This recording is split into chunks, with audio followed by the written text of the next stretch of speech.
क्या हम लोग जो धार्मिक अनुष्ठान करने वाले लोग हैं, घरों से बड़ी श्रद्धा, बड़ी भावना के साथ निकलते हैं और हम ये भली-भांति जानते हैं कि वहाँ पर भीड़ है तो कुछ समस्याएँ होंगी। क्या नमस्कार, जय श्री राम, जय गंगा मैया। महाकुंभ विश्राम की ओर है। आज 20 तारीख है। महाशिवरात्रि 26 तारीख को अंतिम कुंभ का स्नान होगा, शाही स्नान। माघ तो विश्राम ले चुका है, किंतु अभी जो महाकुंभ है वो 26 तारीख को विश्राम लेगा और इसी के साथ में जितनी भीड़ पहले थी, लोगों का आना जाना भी अभी है।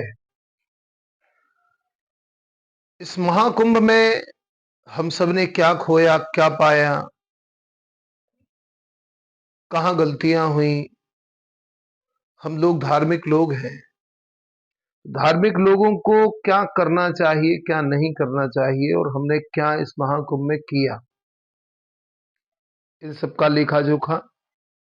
चूंकि मैं जब तक गया नहीं, असल में सामाजिक कार्यों में व्यस्तता इतनी रहती है, फिर बीच बीच में कथाएं भी, भागवत कथा, राम कथा करता हूँ। तो इस कारण से और गौ सेवा के कार्यों में लगे होने के कारण समय नहीं मिल पाया, जिसके कारण से मैं पहले जा पाऊं। और जब मैं गया नहीं तो उस पर चर्चा करना मुझे ठीक नहीं लगा।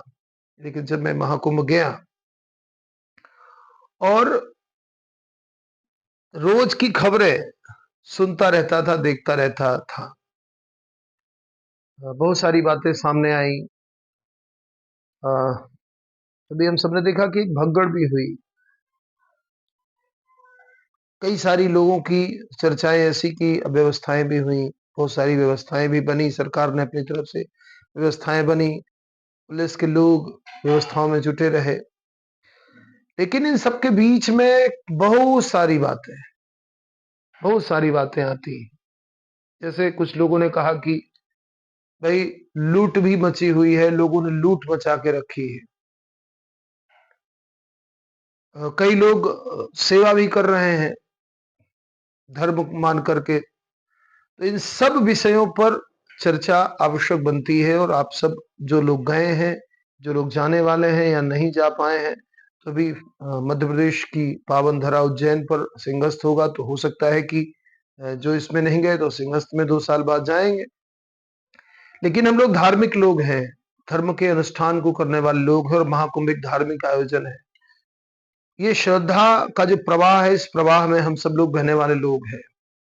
लेकिन इसके बाद भी बहुत सारी ऐसी गलतियां हम लोग कर रहे हैं जो एक धर्म के अनुष्ठान करने वाले को कतई शोभा नहीं देती हैं।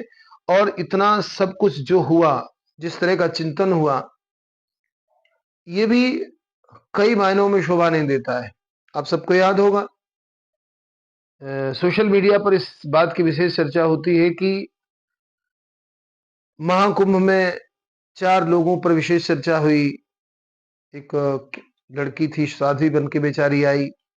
ठीक है, पूर्व का उसका क्या पाप रहा, क्या प्रताप रहा, क्या कर्म रहे, लेकिन पूर्व के कर्मों को त्यागने के बाद अगर कोई नव जीवन में प्रवेश करता है, उस पर उसके पूर्व के जीवन को लेकर के चर्चा करके और फिर आस्था पर प्रश्न चिन्ह खड़ा करना, ये भी हुआ। एक मॉडल थी, वीडियो आदि शूट करती थी।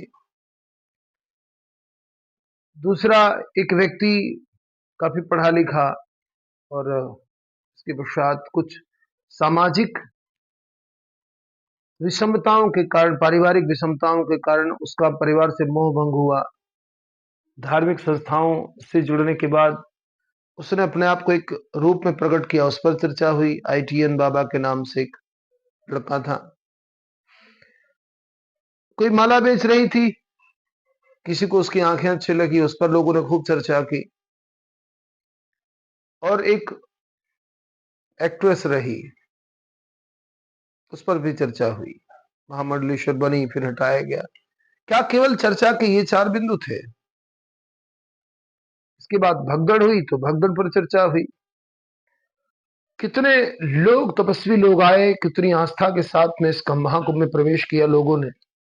लेकिन उसी के साथ में जो घटनाएं घटी उन पर भी चिंतन आवश्यक था और क्यों घटी। मैं जब गया, मैं देखता क्या हूं कि हम सब लोग एक रास्ते से जाने वाले लोग हैं, है ना, जिधर से जाने का बना है सड़क पर उधर से जाना है, जिधर से आने वालों को रास्ते दिए गए उधर से आना है। लेकिन जो जाने वाले लोग, जो श्रद्धावान लोग हैं, सारी मर्यादाओं को तोड़ते हुए जिधर से आने का रास्ता है वो कट ऑफ करके वो उधर से गए और अव्यवस्था हो गई। इसमें किसका दोष है? जब तक पुलिस प्रशासन नहीं आया, रुकवाया नहीं, तब तक लोगों ने नियमों को तोड़ते हुए, नियमों को भंग करते हुए पूरी अव्यवस्था को मचाने में कोई कोर कसर नहीं रखी। इसके लिए क्या प्रशासन जिम्मेदार है? क्या हम लोग जो धार्मिक अनुष्ठान करने वाले लोग हैं, घरों से बड़ी श्रद्धा, बड़ी भावना के साथ निकलते हैं और हम ये भली-भांति जानते हैं कि वहां पर भीड़ है तो कुछ समस्याएं होंगी, क्या उसमें हम लोग सहयोगी बन करके उन व्यवस्थाओं को बनाने का कार्य नहीं कर सकते थे? लेकिन नहीं, मैं सबको नहीं बोल रहा हूं, लेकिन जिसका जितना चल पड़ता है सब शामिल हो जाते हैं अब व्यवस्थाओं को मुंह बनाने में, व्यवस्थाओं को करने में। इसमें अगर किसी का दोष दिया जाए तो ये केवल और केवल उन लोगों का दोष है जो धर्म का स्वरूप जानते हुए भी, धर्म के उस स्वरूप पे भाग लेते हुए भी नियमों को तोड़ करके केवल अपनी सुविधा देखते हैं। धर्म का अनुष्ठान अगर मानसिक शुद्धि के साथ नहीं हुआ, मानसिक क्रियाएं शुद्ध नहीं हुई तो व्यर्थ हो जाता है। और महाकुंभ में से कितने सारे लोग, दूसरी बात भी, कल प्यास लगी तो चूंकि हम लोग चल रहे थे, गाड़ी पार्किंग में खड़ी थी, अब चल रहे थे, प्यास लगी तो एक बोतल लिया 2 लीटर का।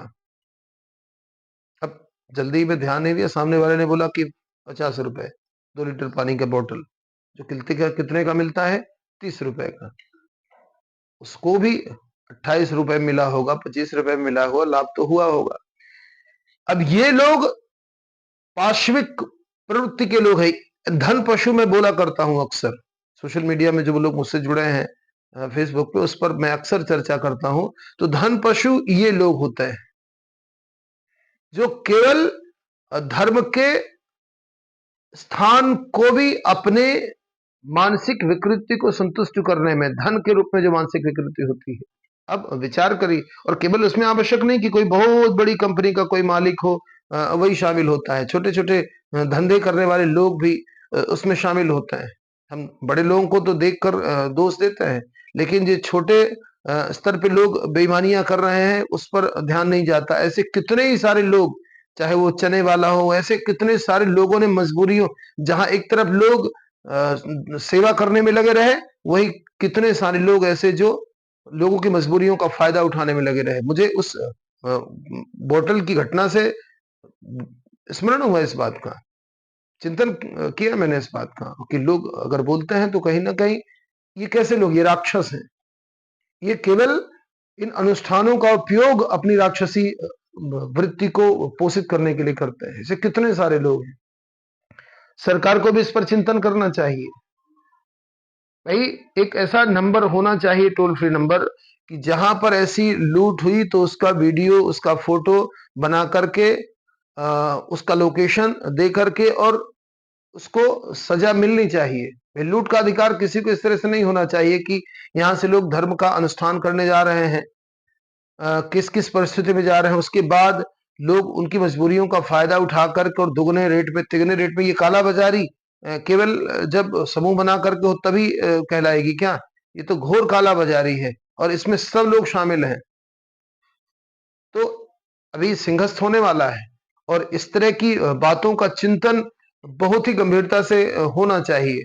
मैं इस वीडियो के माध्यम से यही कहना चाह रहा हूं कि कोई चीज एक बार में समाप्त तो नहीं हो जाती है। भाई, महाकुंभ का मेला हुआ प्रयागराज का, अभी 2 साल बाद 2027 या 28 में सिंहस्थ होगा, वहां भी लोग आएंगे।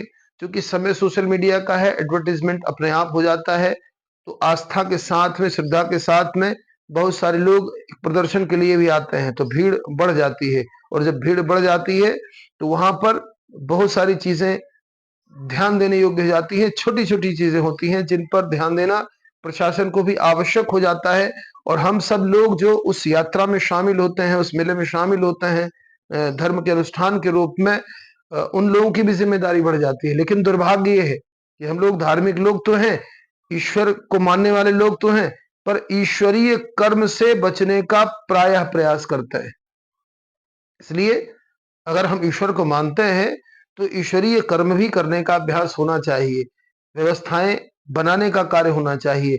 अगर हम सब लोग उन व्यवस्थाओं को बनाने में सहयोगी होंगे तो निश्चित रूप से जिस तरह से कुंभ अभी तो चल रहा है, अभी 4-5 दिन बचे हैं, लोग जाएंगे, उन तक वीडियो ये पहुंचना आवश्यक है।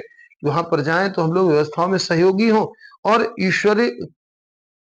ईश्वरीय भाव लेके जा रहे हैं तो ईश्वरीय क्रियाएं भी हमारे द्वारा की जाएं और लोगों को भी प्रेरित किया जाए कि हम सब व्यवस्थाओं को बनाने में सहयोगी हों, अव्यवस्थाएं करने में सहयोगी ना हो। चाहे वो शौच के लिए जा रहे लोग हों, पानी नहीं डालना, गंदगी करना, सरकार एक तरफ लगी हुई है लेकिन दूसरी तरफ लोग गंदगी करने में लगे हुए हैं। इन सब का चिंतन करना चाहिए और जिसके साथ में जाएं तो कम से कम उन क्रियाओं को करने से पहले हम लोगों को सब बताना चाहिए, क्योंकि जब हम जाते हैं तो हम सफाई चाहते हैं, तो हम जब जाएं तो सफाई में सहयोगी भी बने। ये बड़ी बड़ी बात, छोटी छोटी बातें हैं लेकिन ये बड़े स्वरूप को प्रमाणित करती हैं और हमारी आस्था, हमारे विश्वास, साथ में हमारी क्रियाशीलता को भी बताती हैं। तो मैं आशा करूंगा कि हम सब अब आने वाले जो दिन हैं उन पर निश्चित रूप से ध्यान देंगे और फिर 2 साल बाद जो सिंहस्थ आ रहा है, तब तक हम लोग मानसिक रूप से इस अपनी क्रिया को शुद्ध करने के लिए तैयार हों। जय श्री राम, जय गंगा मैया, जय भारत माता।